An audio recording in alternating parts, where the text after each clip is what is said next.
Pessoal, tudo bom? Eu queria gravar um vídeo para vocês aqui hoje. Na verdade, eu já estava querendo gravar esse vídeo aqui, já tem um tempo. Na verdade, eu estou querendo fazer um projeto, né? De falar sobre alguns livros, né? Que eu tenho lido, que eu já li e os que eu quero ler ainda e compartilhar com vocês. Talvez trazer ideias para vocês. Às vezes a gente quer descobrir sobre novas literaturas, né? Ou na verdade redescobrir as literaturas boas do passado, que geralmente é o que eu faço, né? Devido ao tanto de literatura que nós temos no mercado aí fora, que não são de boa qualidade. Nós temos muitas literaturas que são vendidas que não têm um conteúdo bom, né?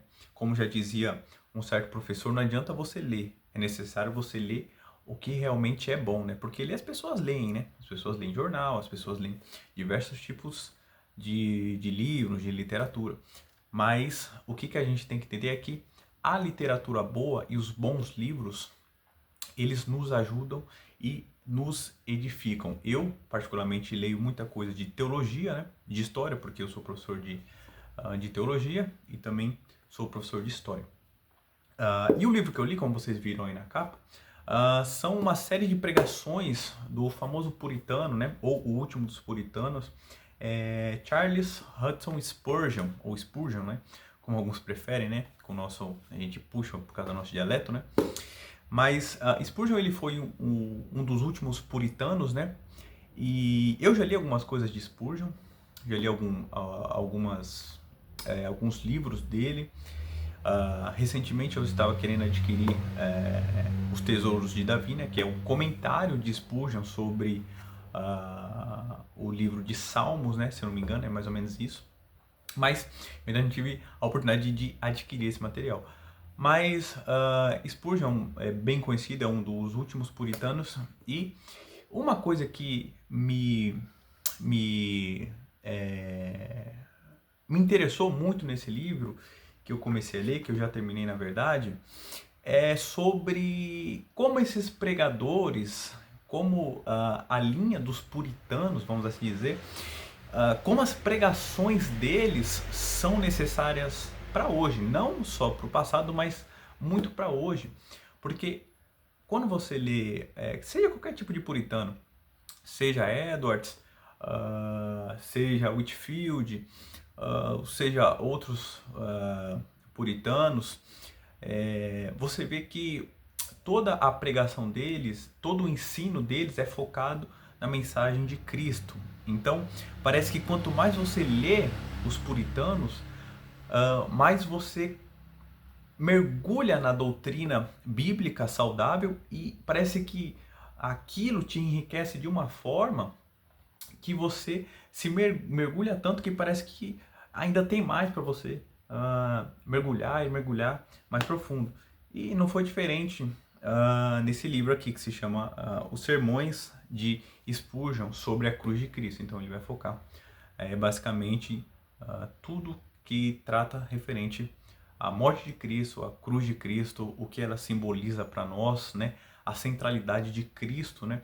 E como a cruz é o que move a igreja, né? A cruz de Cristo, a teologia da cruz, né? Como ele diz aqui às vezes, é o que nos faz persistir, né? E a profundidade do que a cruz de Cristo simboliza para nós, né? Então, por exemplo, no Antigo Testamento, tudo apontava para a cruz de Cristo, né? Apontava para o Cristo que viria e morreria pelos nossos pecados. E hoje nós, no futuro, apontamos para o passado, né? Para o Cristo que já veio e morreu. Ou seja, tanto no passado como no presente, tudo culmina na cruz de Cristo. Spurgeon, ele trata disso, é um livro excelente. Eu não vou me delongar aqui, mas ele tem algumas, se eu não me engano, são 13 pregações. Então essas pregações foram na época, né, anotadas, né, e foram catalogadas e está tudo condensado aqui, né, nesse livrinho aqui da Pão Diário, se eu não me engano, que é a editora isso, Publicações Pão Diário. Então, assim, Spurgeon, ele era um dos puritanos. Uns entendem que ele foi o último dos puritanos, outros entendem que ele não faz parte desse núcleo dos puritanos, porque a gente sabe que os puritanos Eles são ali meados do século XVI, né? E século XVII, só que Spurgeon é do século XIX.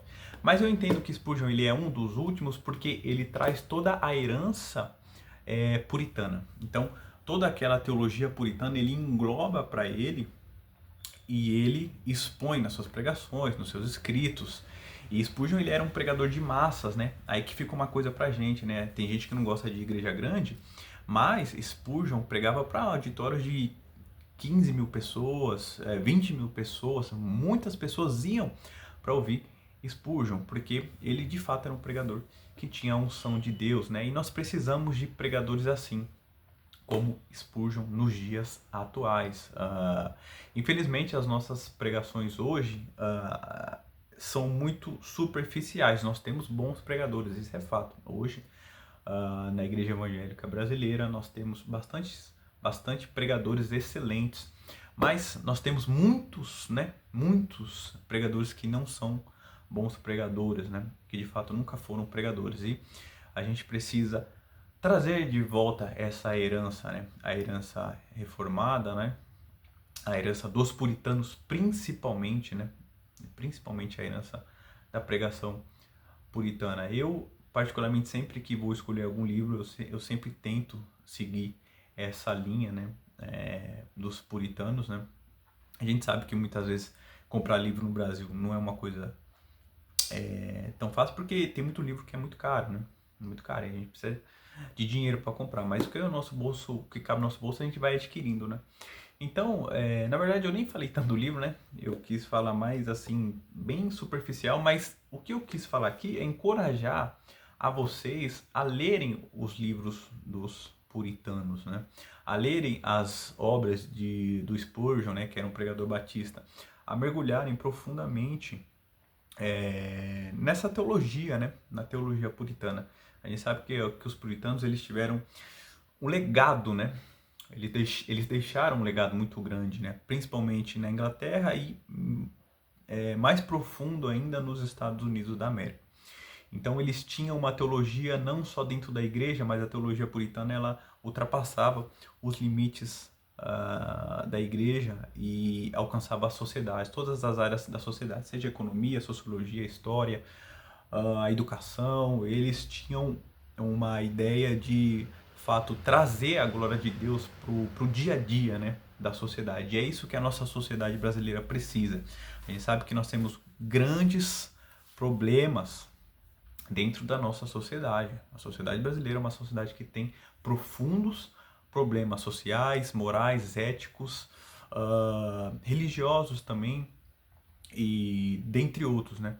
E talvez esse seja um começo, né? A gente redescobrir essas obras do passado. Então, eu encorajo você a ler esse livro. Eu vou deixar esse vídeo aqui para vocês. É um vídeo curto, não vai dar nem 10 minutos. Mas se aprofunde nesses livros. Talvez semana que vem eu tente trazer mais um livro aqui que eu li. E a gente vai se aprofundando, tá bom? Não se esqueçam de ler esse livro. Eu não vou emprestar porque é meu, né? Tem as minhas anotações. Mas eu acho que você acha ele aí na casa de uns R$30, R$40, você acha na internet. Eles entregam rapidinho, Mercado Livre, Amazon, hoje a Shopee, né? Tem bastante plataforma digital aí para você comprar esse livro. Então, adquira esse livro, é muito bom. Você vai, assim, ver que a mensagem de Spurgeon ela era muito profunda. E isso aqui é só um pedacinho, né, do que ele produziu, né? Spurgeon ele escreveu muitas coisas, tem muito conteúdo. Então eu encorajo você a ler livros e leiam bons livros, tá bom? Eu vou deixar aqui também na descrição. Quem não conhece, né, o pregador Spurgeon, tem um canal aqui no YouTube que trata um pouco da história dele e trata um pouco da biografia dele. Beleza, gente? Tchau, tchau.